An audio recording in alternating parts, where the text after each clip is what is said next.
حضور نے کیا فرمایا؟ فرمایا ضربۃ علی فی یوم الخندق افضل من عبادت الثقلین۔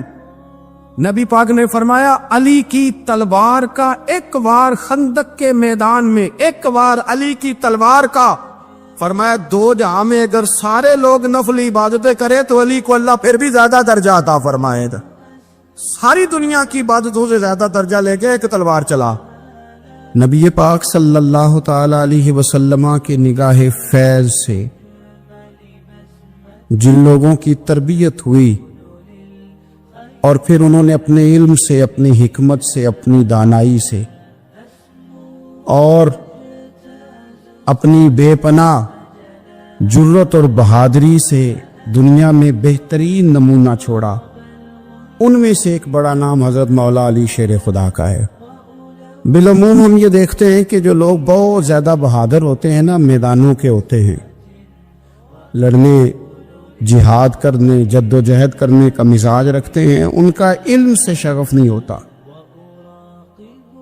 پڑھنا لکھنا، دانائی کی بات کرنا، حکمت کی بات کرنا ان کا کام نہیں ہوتا، وہ تو میدان کے لوگ ہیں۔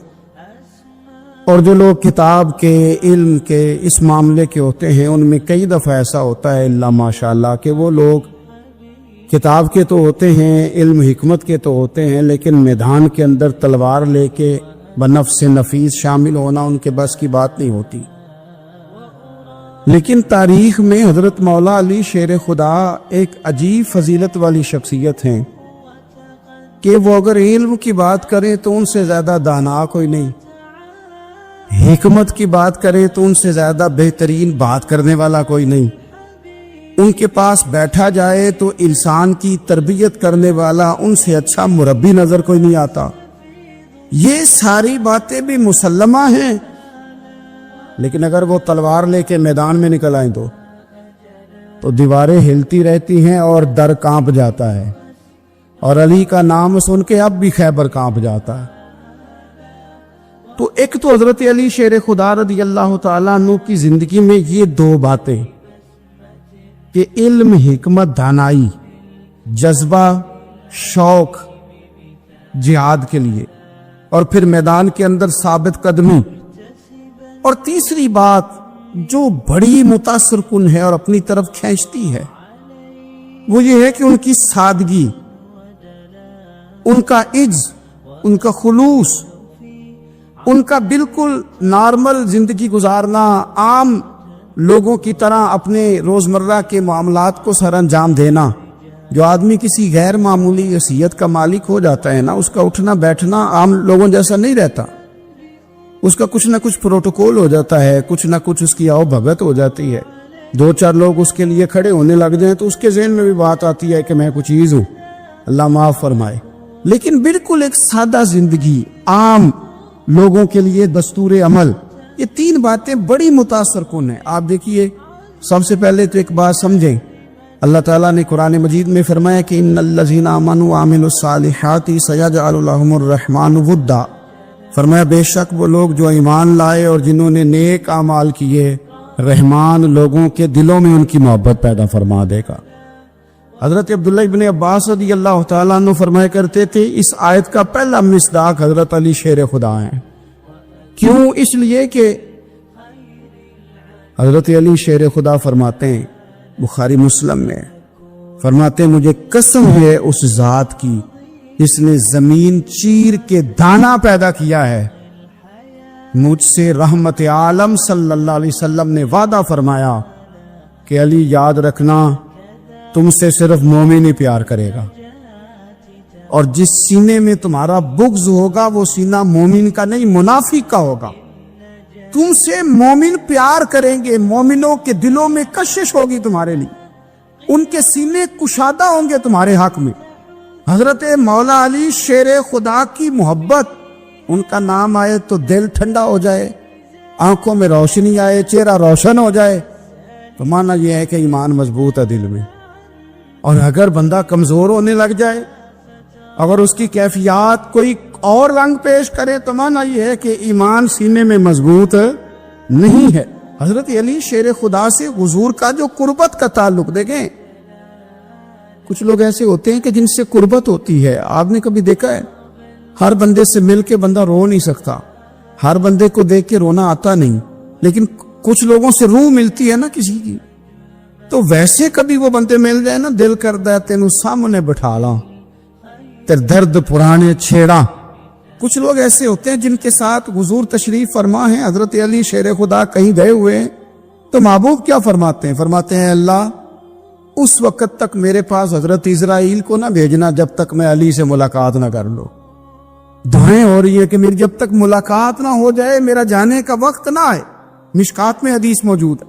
تو سرور کائنات علیہ السلام کا جو ان کے ساتھ قربت ہے, حضور کا جو ان سے پیار ہے, حضور نے ہر مہاجر کو ایک انصاری کا بھائی بنایا. انصار کے اندر حضور نے بھائی چارہ قائم فرمایا, اور یہ تاریخ کا وہ والا بھائی چارہ ہے جس کی نہ اس سے پہلے کوئی مثال ہے, نہ قیامت تک دوبارہ کوئی مثال دی جا سکتی ہے.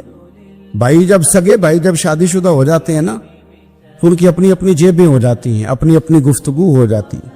6 ماہ کے بچے کے بارے میں بھی وہ کہنے لگ جاتے ہیں میں نے بچوں کا بھی تو کچھ بنانا ہے نا. انہیں بالکل اب وہ چیزیں نظر آنی بند ہو جاتی ہیں جس میں والدین اور بہن بھائی شامل ہوتے ہیں. وہ کہتے ہیں میرے بھی تو بچے ہیں. لیکن یہ بھائی چارہ مہاجرین اور انصار کا اتنا زبردست اور معنی خیز ہے, حضور نے بھائی چارہ قائم فرمایا. سگے بھائیوں کو وراثت دینا مشکل ہوتا ہے. بڑا کہہ رہا ہوتا ہے کمائی تو میں نے کی تھی, چھوٹا کہہ رہا ہوتا ہے کہ باہر تو پہلے میں گیا تھا, جھگڑے. لیکن یہ تاریخ اسلامی کا وہ بھائی چارہ ہے کہ جن میں برادری, قبیلہ, رنگ, نسل, علاقہ ایک نہیں ہے, اور ہزاروں قومیں وجود میں آئیں دہر میں خشک و تر کے رشتے سے. ہم نے بنیاد دوستی رکھی یاد خیر البشر کے رشتے سے.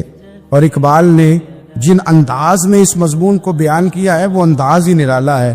اقبال فرماتے ہیں خاص ہے ترکیب میں قوم رسول ہاشمی, بننے میں کوئی خاص, ان کی ترکیب ہی کوئی خاص ہے. حضور نے بھائی بھائی بنا دیا. اب بھائی جن کو دینی اسلامی مذہبی بھائی بنایا ہے, وہ دوسرے بھائی کے بارے میں کیا ذہن رکھتا ہے؟ وہ کہتا ہے کہ میرے بھائی میرا کاروبار بھی یاد ہے تیرا, جائیداد بھی یاد ہی تیری, چونکہ تو میرا بھائی ہے تو تو رسی لے کے پیمائش کر لے, میں اپنا گھر بھی بانٹ کے آدھا تجھے دینا چاہتا ہوں. جب اس قدر زیادہ لوگوں کی نظریاتی پختگی ہوئی اور لوگ اس قدر زیادہ مزاج رکھنے لگے, تو پھر ایک خاص قربت کا ماحول وہاں نظر آیا. پھر وہ جو مہاجر بن کے آئے تھے اور بہت زیادہ جن لوگوں نے جہاد کیا تھا, جد و جہد کی تھی, گھر بار چھوڑے تھے, پھر ان لوگوں کو زیادہ دشواری نہیں ہوئی, زیادہ آزمائش نہیں ہوئی دل لگانے میں اور مدینے میں رہنے میں. بڑی آسانی سے وہ لوگ وہاں رہنے لگے اور بڑی جلدی ان کا مدینے سے اور اہل مدینہ سے پیار بڑھ گیا. تو میرے عزیز بھائیو, حضور نے ہر انصاری اور مہاجر کو ایک دوسرے کا بھائی بنا دیا, سب کو بنا دیا. حضرت علی رہ گئے, اب یہ تو دونوں مہاجر ہیں. حضور بھی مکہ شریف سے آئے ہیں, حضرت علی بھی. بظاہر تو دونوں مہاجر ہیں, اگرچہ ساری زمین کے مالک رسول پاک ہیں. سب کو بھائی بھائی بنا دیا. تو اب ہر بندے کو بھائی مل رہا ہے, اور بھائی بڑے پیارے ہوتے ہیں. میں کئی دفعہ کہتا ہوں کہ بھائی بڑے پیارے ہوتے ہیں. کچھ قدورتیں دنیاوی طور پر معاذ اللہ دلوں میں آ جاتی ہیں, لیکن بھائی کا درد جو بھائی محسوس کر سکتا ہے وہ بھی دوسرے کو محسوس نہیں ہوتا. تو حضرت علی جب کسی کے بھائی نہیں بنائے گئے تو رو ہی پڑے. اتنے دلیر بندے تھے, پر بھائی کی ضرورت بندہ اتنی محسوس کرتا ہے, اس کو بھائی سے لگاؤ اتنا زیادہ ہوتا ہے کہ مولا علی رو پڑے. مشکات میں موجود, روئے. حضور نے فرمایا کیوں روتے ہو؟ عرض کی حضور آپ نے سب کو ایک دوسرے کا بھائی بنایا ہے, میں رہ ہی گیا ہوں, مجھے کسی کا بھائی نہیں بنایا. اب وہ آنسوؤں میں لپٹی ہوئی وہ بات حضرت علی نے عرض کی, تو محبوب نے فرمایا علی انت اخی فی الدنیا والآخرہ. فرمایا علی تو میرا بھائی ہے, اور نرا دنیا میں نہیں, تو دنیا اور آخرت میں میرا بھائی ہے. تو میرا بھائی ہے دنیا میں بھی اور آخرت میں. تو حضرت مولا علی شیر خدا کرم اللہ تعالی وجہہ الکریم کے جو فضائل ہیں, جو ان کی خصائص ہیں, ان کی جو فضیلت کی باتیں. ایک دن نا حضرت جبریل امین انسانی شکل میں مولا علی کے سامنے آ کے کھڑے ہو گئے. کون؟ حضرت جبرائیل علیہ السلام. حضرت جبریل امین کھڑے ہوئے انسانی شکل میں, تو کہنے لگے علی یہ بتائیے کہ جبریل اس وقت کہاں ہے؟ انسانی شکل میں مولا علی سے پوچھتے. حضرت مولا علی شیر خدا رضی اللہ تعالیٰ عنہ سے جب پوچھا نا کہ جبریل امین کہاں ہے اس وقت، تو حضرت علی نے پہلے اوپر دیکھا، پھر نیچے دیکھا، پھر دائیں دیکھا، پھر بائیں دیکھا، پھر آگے دیکھا، پھر پیچھے دیکھا، فرمانے لگے جناب نہ تو اس وقت حضرت جبریل مشرق میں ہے، نہ مغرب میں ہے، نہ شمال میں ہے، نہ جنوب میں ہے، نہ 7 زمینوں میں ہے، نہ آسمانوں میں ہے۔ فرمانے لگے بھئی زمینوں آسمانوں مشارق مغارب میں تو کوئی نہیں، تو یا آپ جبریل ہے یا میں جبریل ہوں، دونوں میں سے ایک ہے۔ تو حضرت جبریل امین مسکرائے، فرمانے لگے نہیں آپ تو علی ہیں، جبریل تو میں ہی ہے۔ حضرت سیدنا مولا علی شیر خدا فرماتے ہیں، امام سخاوی نے القول البدیع میں لکھا ہے، فرماتے ہیں کہ حضرت عمر کا زمانہ مبارکہ تھا، میرا بڑا ہی دل کر رہا تھا سرکار کی زیارت کر۔ حضور کے وصال کو کافی سال بیت گئے، دل بڑا پریشان تھا، میں درود شریف پڑھتا پڑھتا سو گیا۔ میں نے خواب دیکھی کہ اللہ کے محبوب فجر کی جماعت کرا رہے ہیں، سر ہویا میں نتر لے لئی گیا، کدی موڑ میرے ول واگاں، جے خواب میری وچ ایک وار جے آویں میں ساری عمر نہ جاگاں۔ کہتے ہیں حضور نماز پڑھا رہے تھے فجر کی، 2 سورتیں سرکار نے پڑھی پر بزا ہی مڑا، بڑا ہی مزہ آیا، بڑا ہی مزہ۔ کہتے ہیں نماز مکمل کر کے نا تو سرکار نے صحابہ کی طرف رخ نور کیا تو ایک صحابی کھجوروں کا ٹوکرا لے کے آئے، یا رسول اللہ تازی کھجوریں پکیاں قبول کرے۔ حضور نے ایک کھجور اٹھائی، صاف کی، کھائی، باقی ایک صحابہ کو بانٹی۔ حضرت علی کہتے 15-16 صحابہ کے بعد میرا بھی نمبر لگا، کھجور کھائی، کھجور کا نہیں دست مصطفیٰ کا بڑا مزہ تھا۔ کہتے ہیں بڑا ہی مزہ آیا، ابھی میں کھجور کھا ہی رہا تھا کہ مسجد نبوی میں اذان ہو گئی۔ مولا علی فرماتے ہیں آنکھ کھل گئی، اٹھ میں گیا پر کھجور کا ذائقہ میرے منہ میں ابھی بھی موجود۔ اب اس پر پورا باب بند ہے شاہ عبدالحق الہ آبادی نے، وہ کہتے ہیں کہ حضور جس کو خواب میں کچھ چیز دیتے ہیں وہ حقیقت میں بھی اسے دیتے ہیں، وہ خواب میں نہیں ہوتی، وہ حقیقت میں ہوتی۔ پورا باب ہے، بہرحال عنوان پہ رہنا چاہتا ہوں۔ حضرت علی فرماتے ہیں میں اٹھا، وضو کیا، سنت پڑھی، بس سے چلا گیا، جا کے صف میں بیٹھ گیا۔ عمر فاروق آئے جماعت کرانے، کہتے عمر نے نماز شروع کی تو مجھے جھٹکا تب لگا جب عمر نے بھی وہی سورت شروع کر دی جو خواب میں سرکار نے پہلی رکعت میں پڑھی۔ میں سب کا اتفاق ہے، لیکن کہتے ہیں دوسرا جھٹکا جب لگا جب دوسری رکعت میں حضرت عمر نے وہ سورت پڑھی جو حضور نے خواب میں دوسری رکعت میں پڑھی تھی۔ کہتے ہیں میں اب بڑا پریشان ہوں کہ یہ بات کدھر کی کدھر جا رہی ہے۔ مولا علی شیر خدا فرماتے ہیں نماز مکمل ہوئی تو کھجوروں کا ٹوکرا بھی آ گیا۔ فرماتے ہیں اب تو میری حیرت کی حد نہ رہی، حضرت عمر نے کھجور اٹھائی، صاف کی، کھائی، دوسرے صحابی کو، تیسرے کو، چوتھے کو، 15-16 صحابہ کو ملی، مجھے بھی دی۔ کہتے ہیں کھجور کھائی، مزہ بڑا آیا۔ حضور سے تو دوسری مانگنے کو دل کرتا تھا پر مانگی نہیں تھی، ادب تھا۔ عمر سے تو جرانا تھا نا اپنا۔ ان کا رشک دیکھیں، آپس میں رشک دیکھیں، اسد نہیں رش۔ فرماتے ہیں جرانا تھا نا، تو میں نے عمر سے کہا یار ذرا ایک کھجور اور دینا نا ذرا ایک کھجور۔ تو کہتے ہیں جناب عمر فاروق نے کھجور اٹھائی، صاف بھی کی، میں سمجھا ملنے لگی ہے، اٹھائی بھی، صاف بھی کی، اور دوسرے صحابی کی طرف ہاتھ بڑھایا، میری طرف دیکھ کے ہلکا سا مسکرائے، فرمانے لگی علی ایسے نہ کر، اگر رات کو نبی پاک سے دوسری لیتا تو میں بھی سویرے تجھے دوسری دے دے۔ حضور سے دوسری لی نہیں، نبی پاک سے دوسری مانگی نہیں تو میں کیسے دے دوں؟ خواب میری وچ آیا سی ماہی تو میں وہ دے گل وچ پا لئیاں باواں، ڈر دی ماری اکھ بھی نہ کھولا، ڈر دی ماری اکھ کیوں گیا یہ رات وصال دے والی، ربا اے رات مکن نہ دیویں، اے رات مکن نہ دے، ڈر دی ماری میں اکھ بھی نہ کھولاں کتے پھر بچھڑ نہ جاواں۔ میرے رسول پاک کے غلام رشک کرتے تھے، رشک۔ حضرت علی کہتے ہیں میں رویا تو عمر بھی رو پڑے، کہنے لگے علی جو رات تجھے نواز کے گئے وہ میرے اوپر بھی کرم فرما کے گئے۔ رشک کرے زندگی، خدا را چھوڑ دیں حسد کرنا، چھوڑ دیں ایک دوسرے سے جلنا۔ اب تو آپ یقین کریں دیندار لوگوں کا، اہل حق لوگوں کا جواب در جواب، جواب الجواب، اس طرح ہم نے الجھایا ہے چیزوں کو کہ نہیں آنے والا آدمی کہتا ہے کہ دین کی اصل بات اصل میں بتا کون ہوا، تو میلہ لگ گیا ہے، کوئی کہانی سنا رہا ہے، کوئی بات کر رہا ہے، اس کو غلط کہہ رہا ہے، کوئی بندہ ایسا ہے ہی نہیں جو بالکل ٹھیک ہو۔ تمہارے حسد نے اتنی تباہی کر کسی کے حق میں خیر والی بات، جب آپ حسد کریں گے تو بے سکون رہیں۔ دوسری بات یہ، بے سکون بندہ پتہ کون رہتا ہے؟ میں نے یہ بھی آیت پڑھی، الا بذکر اللہ تطمئن القلوب، اللہ فرماتے ہیں یاد رہو، رکھو، خبردار ہو جاؤ، اللہ کا ذکر کرو گے تو دلوں میں چین ہو۔ پتہ بے سکون کون رہتا ہے؟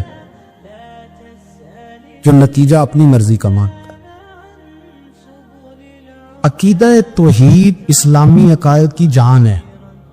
جب آپ نے کہا لا الہ الا اللہ محمد الرسول اللہ صلی اللہ علیہ وسلم، اس کا معنی یہ ہے کہ اب میں اپنے آپ کو نہ اپنے اللہ کے حوالے کرتا ہوں۔ اب رب غریبی میں رکھے پھر بھی میں راضی ہوں، بیماری میں رکھے پھر بھی راضی ہوں، صحت میں رکھے پھر بھی، اولاد دے تو پھر بھی راضی، نہ دے تو، سمجھے میری بات، یہ توحید ہے۔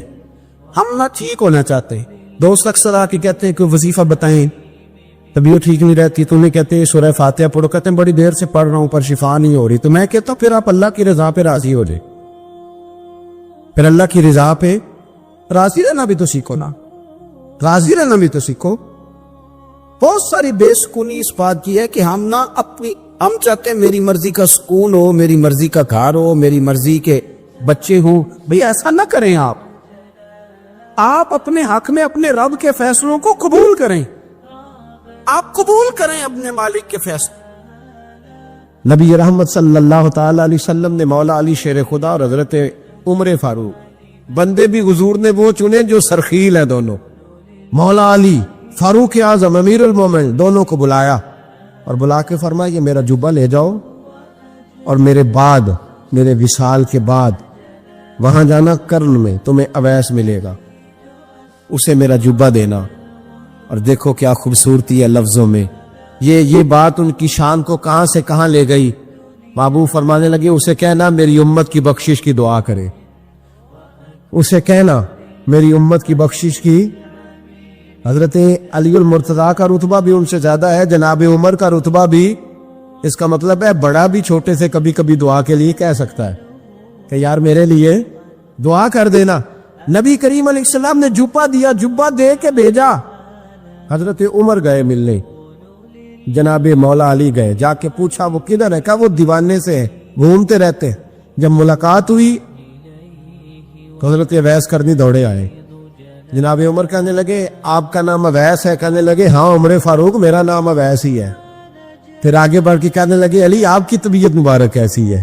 پھر وہ جبہ وصول کیا، کہا محبوب نے کہا تھا امت کے لیے دعا کرنا، تو حضرت اویس نے فوراً سر سجدے میں رکھ دیا۔ اور داتا صاحب حدیث لائے ہیں، محبوب فرمانے لگے اللہ تعالی بنو کلب کے قبیلے کی بکریوں کے بالوں کی تعداد کے مطابق اویس کرنی کی دعا کی برکت سے میری امت کو جنت میں داخل کرے۔ اتنا بڑا اعزاز، اتنا بڑا اعزاز۔ حضرت اویس کرنی رضی اللہ تعالیٰ انہوں نے دعا کی، پھر واپس لوٹے۔ یہ تو داتا صاحب کی بات ہے۔ اب اگلے جملے حضرت محدث بہاولپوری نے ایک ذکر اویس نام کی کتاب لکھی ہے، حضرت علامہ فیض احمد صاحب اویسی رحمۃ اللہ علیہ، انہوں نے لکھا ہے کہ حضرت عمر فاروق اور مولا علی جب مل رہے تھے نا تو ایک تیسرے شخص نے کہا کہ اویس ان کی زیارت کر لو جنہوں نے حضور کی زیارت کی، ان کی زیارت کر لو، چلو آپ حضور کی زیارت نہیں کر سکے تو زیارت کر لو۔ تو حضرت اویس کرنی اٹھ کے قریب گئے تو جناب علی المرتضیٰ جناب عمر سے کہنے لگے حضور کی داڑھی مبارک میں کتنے بال سفید تھے؟ زیارت تو نہیں کی، داڑھی میں کتنے بال ہیں؟ انہوں نے یہ نہیں کہا ہمیں پتہ نہیں، کیونکہ سوال دوسرے کا تھا، ان دونوں کا سوال ہے، یہ نہیں کہا ہمیں پتہ نہیں۔ باقی کتابوں میں الفاظ اور ملتے ہیں، میں وہ والی بات بیان کر رہا ہوں جس میں ادب زیادہ پایا جاتا ہے۔ کہا کتنے بال سفید تھے؟ تو یہ نہیں فرمایا مولا علی اور جناب عمر نے کہ ہمیں پتہ نہیں، کہنے لگے ویس آج آپ ہی بتائیں گے کتنے سفید، آج آپ ہی بتائیں کتنے ہیں۔ تو حضرت سیدنا اویس کرنی کہنے لگے محبوب کی داڑھی مبارک میں 17 بال سفید تھے، 17 بال سفید تھے، یہ ان کی زیارت کا حال۔ حضرت مولا علی شیر خدا رضی اللہ تعالیٰ عنہ کا عالم یہ تھا کہ باوجود غربت کے، باوجود غریبی کے، گھر میں کوئی شے، اور یہ جان بوجھ کے غربت اختیار کی تھی ورنہ تو مالک تھے کونین، باوجود فقر اختیاری کے حضرت علی رضی اللہ تعالیٰ عنہ کے دروازے سے خالی کوئی نہیں جاتا تھا. ایک سائل مسجد میں مانگنے آ گیا تو حضرت علی نماز پڑھ رہے تھے. ایک طرف حال یہ ہے کہ حضرت علی کو تیر لگ گیا ایک جنگ میں, 2-3 تیر لگ گئے. تو حکیم کہنے لگے حضرت آپ کو درخت کے ساتھ باندھیں گے پھر تیر نکالیں گے, ورنہ تو آپ بڑا تڑپیں گے. حضرت علی فرمانے لگے ضرورت ہی کوئی نہیں, جب میں نماز کی نیت باندھوں تو نکال لینا, مجھے پتا بھی نہیں چلے گا. ایک طرف حال یہ ہے, ایک طرف, اور دوسری جانب کیا حال ہے, ایک مانگنے والا فقیر مدینے آیا تو صحابہ اپنی اپنی نمازیں پڑھ رہے تھے. حضرت علی بھی نماز میں تھے. نماز میں ہی رب کے بندوں کا خیال آ گیا. حضور کی حدیث میں نے سنائی تھی نا, نبی پاک فرماتے ہیں میں اللہ کی نماز پڑھ رہا ہوتا ہوں پر بوڑھے کا خیال آتا ہے تو نماز چھوٹی کر دیتا ہوں, بیمار کا خیال آتا ہے تو چھوٹی. حضرت علی کہتے ہیں مسجد میں آ کے پکارا تو میں نے سلام بھی پھیرنے کا انتظار نہیں کیا, میرے پاس چاندی کی انگوٹھی تھی, میں نے فوراً اتاری اور نماز کے دوران ہی میں نے اس کی جانب پھینک دی. فرماتے ہیں اس سائل نے جا کے حضور کو بتایا, حضور آج میں مسجد میں گیا ہوں, سب نماز پڑھ رہے تھے, کچھ ملا نہیں. حضور نے فرمایا وہاں علی نہیں تھے؟ حضور تھے. فرمایا میرا کچھ ملا؟ کہا حضور اس نے تو نماز پڑھتے پڑھتے بھی سخاوت کر دی ہے, نماز پڑھتے پڑھتے بھی سخاوت کر دی. مالاں والے سخی نہیں ہوندے. کون پیسے والے سخی؟ میں نہیں دیا کہا, میاں صاحب کہہ رہے ہیں مالاں والے سخی نہیں ہوندے تے سخیاں مال نہیں ہوندا. ایتھے اوتھے دعا جہان نہیں, سخی کنگال نہیں ہوندا. نبی پاک نے فرمایا جس کی جیب میں پیسے ہیں وہ سخی نہیں ہوتا, جس کا دل بڑا ہے وہ سخی ہوتا ہے. حضرت علی شیر خدا گھر میں 3 دن کھانا نہیں پکتا, پر جو آتا ہے وہ جھولی بھر کے لے کے جاتا ہے, وہ جھولی بھر کے. بھائی زندگی اس کی ہے جس کی دین کے کام لگ گئی, ورنہ لوگ وقت ضائع کر کے چلے جاتے ہیں. پیسہ کمانا, دولت کمانا, رزق حلال کمانا عبادت ہے, پر اس کو دین ایمان بنا لینا حسن نہیں زندگی کا. لوگ اپنا آپ ضائع کر دیتے, اپنا آپ ضائع نہ کرو. شیر خدا کا محل کوئی نہیں تھا, پر لگتا ہے ساری کائنات شیر خدا کی جاگیر ہے. حضرت علی رضی اللہ تعالیٰ عنہ کا بینک بیلنس نہیں تھا, لیکن آج اگر اللہ کسی کو نور بصیرت دے تو وہ اٹھ کے دیکھے کائنات میں جتنا کچھ بھی ہے, آج پورے عالم دنیا میں, عالم اسلام میں حضرت علی کا ہی ذکر ہو رہا. پوری دنیا حضرت علی کا. پھر اللہ نے فہم دیا, بصیرت دی, حضرت علی کو اللہ نے علم دیا. بہت بڑے عالم تھے حضرت علی, بہت بڑے. حضرت سیدنا عمر فاروق رضی اللہ تعالیٰ عنہ فرماتے ہیں اگر ہمارے درمیان علی نہ ہوتے ہم ہلاک ہو جاتے. جہاں کوئی مسئلہ بنتا شیر خدا اس مسئلے کو حل کرتے, بلکہ حضور نے فرمایا میں علم کا شہر ہوں, علی اس کا دروازہ ہے. حضرت جبریل امین علیہ السلام آئے انسانی شکل میں, حضرت علی کے سامنے کھڑے ہو کے کہنے لگے علی سنا ہے آپ شہر علم کے دروازے ہیں. حضرت علی کہنے لگے میں نے نہیں کہا, یہ تو میرے رسول نے کرم فرمایا ہے. کہنے لگے چلو بتاؤ جبریل اس وقت کہاں ہے؟ حضرت علی نے اوپر دیکھا, نیچے دیکھا, دائیں بائیں, آگے پیچھے دیکھا. فرمانے لگے نہ تو اس وقت 7 آسمانوں پہ ہے, نہ 7 زمینوں پہ ہے, نہ مشرق مغرب شمال اور جنوب میں ہے. فرمانے لگے یا تو جبریل ہے یا میں جبریل ہی, ایک ہے دونوں میں سے. تو حضرت جبریل کہنے لگے علی سچ کا ہے مصطفیٰ نے, تو واقعہ علم کا دروازہ ہے, تو علی ہے, جبریل تو میں ہی ہوں, میں ہی ہوں جبریل. یہ ان کے علم کی وسعت, یہ ان کی حکمت اور دانائی کی وسعت. یہ اور یہ کہاں, یہ جو فہم و فراست ہے نا میرے بھائی, یہ کتابیں پڑھنے سے زیادہ نہیں آتی, کتابیں رہنمائی کرتی. فہم و فراست پرہیزگاری سے آتی ہے. اللہ فرماتا ہے یا ایھا الذین آمنوا ان تتقوا اللہ یجعل لکم فرقان, اگر تم اللہ سے ڈرو گے تو اللہ تمہیں بصیرت کا نور عطا فرمائے, باطن کی آنکھیں دے دیتا ہے. جب بندہ اللہ, امام مالک سے کسی نے کہا تھا حضور میرا حافظہ کمزور ہو گیا, تو فرمایا گناہ کرنے چھوڑ دے, علم اللہ کا نور ہے, گناہ گاروں کو نہیں دیا جاتا. تیرے ذہن کے اندر جب وسوسے بسیں گے تو اللہ کا نور کیسے آئے گا؟ حضرت علی کی زندگی مشعل راہ ہے, اس کو اپنائیں. حضرت علی کا سجدوں سے پیار ہے, سخاوتوں سے پیار ہے, عبادتوں سے پیار ہے, جہاد سے پیار ہے, ان کا مہمان نوازی سے پیار ہے, ان کا گرمی کے روزے سے پیار ہے, ان کا میدان سے پیار ہے. اپنے آپ کو ان لوگوں کی سیرت کا حامل بنائیں, نقوش قدم چلنے کی کوشش کریں. اسلام وارفتگی والا دین ہے, اسلام محبت والا دین ہے, ذوق والا دین ہے, شوق والا. میری ملت میں آج جو آدمی بڑا گناہگار ہوتا ہے نا, کلین شیف ہوتا ہے, بے نمازی ہوتا ہے, بڑا سخت ہوتا ہے, نوجوان بڑا کچھ کرتا ہے, کہ ان ساری غلطیوں کے باوجود بھی جب نبی پاک کا نام آتا ہے تو اس کے سینے میں جذبات ابھر جاتے ہیں، کیونکہ اسلام ایک ذوق کا نام ہے، ایک شوق کا نام ہے، ایک درد کا نام۔ جب رسول کریم صلی اللہ علیہ وسلم کی بات آتی ہے تو گرچہ وہ بڑا گناہگار ہے لیکن اس کے اندر حضور کی محبت موجود ہوتی، وہ چھلک آتی ہے، اس کا چہرہ کھل اٹھتا ہے کہ یہ رسول کریم کی بات ہو رہی صلی اللہ علیہ۔ تو اسلام ہمیں آداب سکھاتا ہے، نسبتوں کا ادب سکھاتا ہے، اسلام ہمیں اکرام سکھاتا ہے، اسلام ہمیں کہتا ہے کہ استاد کی اولاد کا بھی ادب کرو، اسلام ہمیں کہتا ہے کہ اپنے محسن کے بچوں کا بھی ادب کرو۔ اسلام یہ بتاتا ہے۔ ہمارے ہاں خشکی ہوتی جا رہی ہے، بزرگوں نے لکھا ہے کہ 3 قسم کے لوگ کسی کے مرید نہیں ہوتے۔ ایک چودھری صاحب جو ہوتے ہیں وہ بھی کسی کے عقیدت مند ہو سکتے ہیں، ان کے اپنے بڑے مرید ہوتے ہیں۔ تو اسی طرح جو آدمی پڑھ لکھ جائے اس کا بھی کوئی پیر، کوئی مرشد ہے، کیونکہ وہ خود سب سے زیادہ پڑھا لکھا ہے۔ اور تیسرا جو آدمی مالدار ہو، سیٹھ صاحب ہو، اس کا بھی کوئی رہنما، مقتدا، کیونکہ وہ کیسے جھکے گا کسی کے آگے، سلوٹ کیسے کرے گا۔ چند لوگ ایسے ہیں معاشرے میں جو دور ہو جاتے ہیں کیف سے، سرور سے، وہ نہیں سمجھتے کہ ادب ادا کس چیز کا نام ہے۔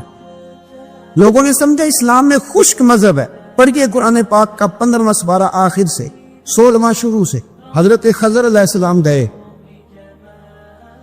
ایک دیوار گر رہی تھی، اللہ کے رسول نے محنت کر کے جو کام مزدور کرتا ہے وہ کام پیغمبروں نے کیا۔ حضرت موسیٰ اور جناب خضر نے دیوار سیدھی کی، اور جس بستی کی دیوار سیدھی کر رہے ہیں انہوں نے پانی بھی نہیں پلایا، کھانا بھی نہیں پوچھا، لیکن حضرت سیدنا خضر علیہ السلام نے دیوار سیدھی کر دی، محنت کی، کوشش کی، پسینہ بھی آیا، تھکاوٹ بھی۔ حضرت موسیٰ علیہ السلام فرمانے لگے خضر سمجھ نہیں آئی، یہ تو اتنے خشک لوگ ہیں، پانی تک نہیں پلایا، اور آپ نے اتنی محنت کر کے دیوار سیدھی کی، تو پڑھ لینا آپ قرآن پاک۔ حضرت جناب خضر علیہ السلام کہنے لگے کہ یہ اصل میں نا ان کے لیے نہیں کیا، یہ کسی نیک کی نسبت ہے، اس دیوار کے نیچے خزانہ ہے، دیوار گر جاتی خزانہ ظاہر ہو جاتا، خزانہ یتیم بچوں کا ہے۔ اور یہ قرآن مجید نے فرمایا وَكَانَ أَبُوهُمَا صَالِحًا، اور فرمایا یہ اس لیے ان بچوں کا خزانہ بچایا ہے کہ ان کا باپ بڑا نیک آدمی تھا۔ قاضی ثناء اللہ صاحب پانی پتی تفسیر مظہری میں لکھتے ہیں کہ وہ ڈائریکٹ باپ نہیں تھا، دادا نہیں تھا، پردادا نہیں تھا، بلکہ 7ویں پشت میں جا کے ان کا باپ بنتا تھا۔ تو رب نے فرمایا ایک بندہ نیک ہو تو میں نیچے 7 پشتوں پہ فضل فرمایا کرتا ہوں۔ اگر ایک بندہ نیک ہو اور 7ویں نسل میں جو اس کی اولاد ہو، اس کے خزانے کی حفاظت کے لیے اللہ نبیوں کی ڈیوٹی لگاتا ہے، تو بتائیے پھر میرے نبی کی اولاد کی کیا شان ہو، پھر اہل بیت نبوت کا کیا مقام ہو، پھر رسول اللہ کے خاندان کا کیا مرتبہ ہو۔ ہم لوگ سمجھتے ہیں کہ بھئی مفت میں سلوٹ کیوں کریں جی، پیار کیا ہوتا ہے، ادب کیا ہوتا ہے۔ پہلی بات یہ ہے کہ ادب ہی ہوتا ہے۔ اماں انگوٹھا چھاپ ہے، بالکل ان پڑھ ہے، ناظرہ قرآن مجید بھی نہیں پڑھنا آتا، بیگم صاحبہ نے ایم اے بی ایڈ اس کے بعد ایم فل میں داخلہ لیا ہوا ہے، ادب کس کا کرنا ہے، بیگم کا کہ اماں کا؟ اماں تو ان پڑھ ہے، بیوی پڑھی لکھی ہے، صرف ایم اے کیا ہوا ہے، بی ایڈ بھی کیا ہوا ہے، ایم فل کر رہی ہے، اماں کا کیوں ادب کرنا ہے؟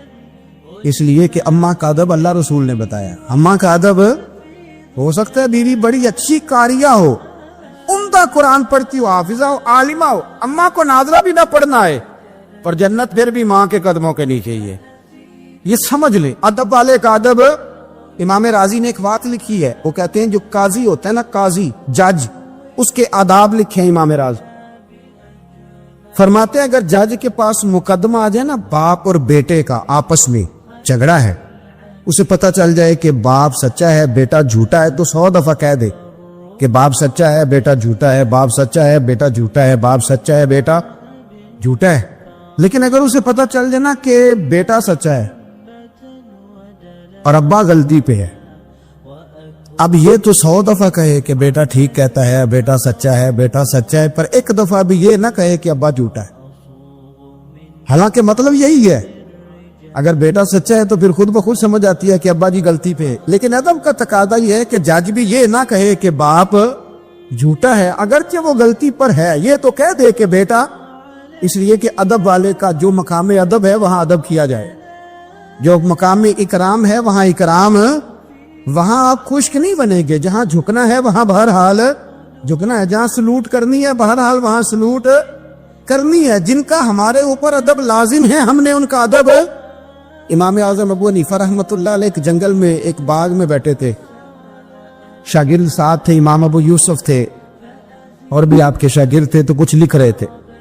علماء جب کتابیں لکھتے ہیں تو 20 کتابیں انہوں نے کھول کے نشانیاں رکھ کے دائیں بائیں رکھی ہوتی, مختلف قسم کے نوٹس ہوتے ہیں, بڑا کچھ بکھرا ہوا تھا. شاگرد تھے, باغ کے ایک کونے میں بچے کھیل رہے تھے.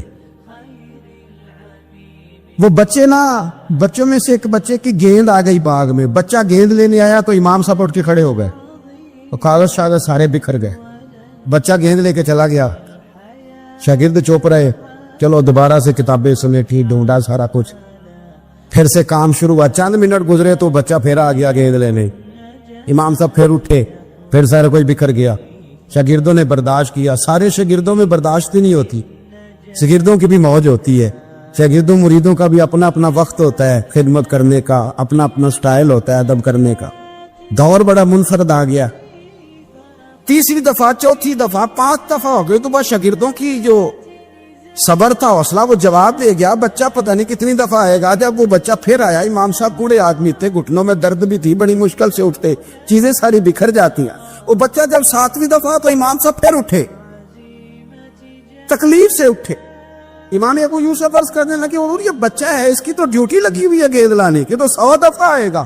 تو امام صاحب فرمانے لگے, یہ 100 دفعہ آیا تو میں 100 دفعہ اٹھوں گا, آنے دو.